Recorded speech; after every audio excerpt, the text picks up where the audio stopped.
Hey, what's going on, people, and welcome to the video. Today I'm going to be sharing a quick little video about the study hacks I use when I take a test. I have a test on Monday, Tuesday, Wednesday, Thursday, and Friday. And basically I just want to show you guys exactly what I do each time I have a test or quiz to help me kind of lessen my stress. So I go through a little checklist real quickly, and I'm going to show you guys real quickly how I do it. And if you want to see it down below, it's in the description. If you ever want to come back to this video, you can always watch the video again to explain exactly the concepts they're going through. So let's get right into the video. Bye. Okay, so the first thing that I try to go over when I first have a test is called the 80-20 rule, also called the Pareto Principle. So basically what this is saying is that 20% of the material you're learning in the class is going to account for 80% of the test. So this usually is like a basic formula, basic concepts that literally branch off into later things. So if you understand that at 20%, you can kind of derive the rest of the 80%.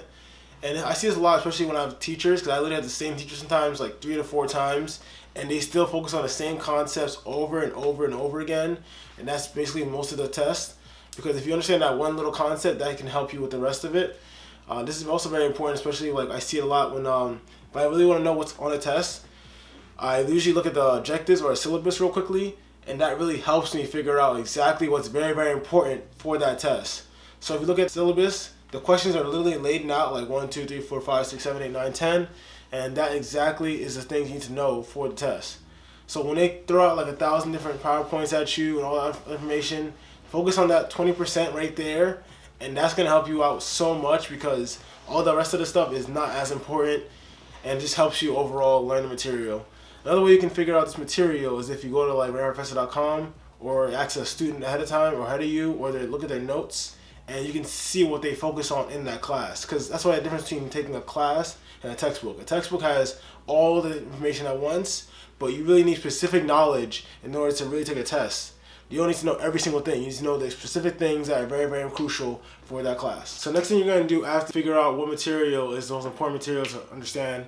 So that 20%, once you figure out what that 20% is, the main thing is to do active recall or practice-based questions.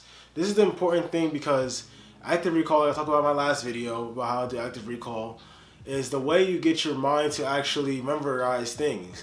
And it forces your brain to actually work harder to get the material. And when your brain works harder to get the material, that's when you actually can memorize the information and it stays in your brain longer. This is also something I think you should do, especially when you're doing practice questions.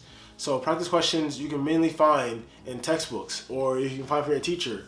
And this is the best way to memorize material because going through that process of trying to get an answer is the way to get the answer on a test, because that process and how you derive it is the key to figuring out how to do it on the actual test. So the next tip is going to be memorization hacks. So this can usually include like an acronym or putting associations together between different things. So this is very, very important for me, especially when you have to memorize a lot of material. And so like for example, for me, I would use an acronym like anticholinergic drugs have an adverse effect of sludge, which is like salivation, lacrimation, urination, diarrhea, GI, and emesis. So this is a good way to memorize a lot of material. Or if you use the category wise, you can just be like, okay, this drug is similar to another drug, and that helps me understand, since I know what this one does, that's kind of similar to the other one does, so I can just put them together instead of having to memorize each one individually. And that's a great way that I do it because, especially if you have a lot of information, just to group it together makes it so much easier. The next one is going to be work on your weaknesses and attack it. This is the part where after you did your 80-20 rule, where you figure out the most important material that you need to study, if your weakness is one of the things, so like something you can't understand or something you can't get, like a problem, or you just don't understand a concept or something, this is a time where you have to kind of be a student and you have to actually go back and actually learn material yourself, which is a very, very hard thing to do. Sometimes you have to go back in a textbook, or you have to ask a teacher for extra help for this problem, or you can ask someone else to help teach you that question. Another thing you can do is also use like the Feynman technique, which I like a lot. It's like trying to figure out a way to speak it a bit as if you're talking to like a 5th grader or like someone that's very, very young, as if someone that doesn't know the material. So for example, if I was trying to explain to you a concept about blood pressure, I would explain to you it's elevated, systolic, or diastolic. I would say obviously the numbers here, if they're above 130/90, then someone is categorized as having hypertension. That's a good way of putting it for that someone else, instead of knowing the material, they can just easily understand it. And then when you take a test, putting it in that simpler term will help you for yourself when you're trying to look at it, like, okay, what's the most important thing I have to know for this concept so that when a test comes, it's easier for me to answer it. So the last concept is going to be basically just knowing what you know and knowing what you don't know.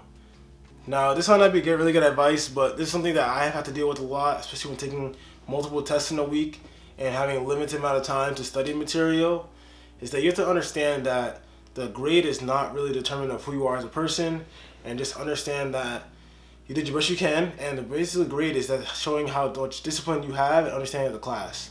So at the end of the day, there's going to be questions, or one question at least, where literally you're just going to be like, what is this? Like, you're going to look at the question and not understand what's going on at all.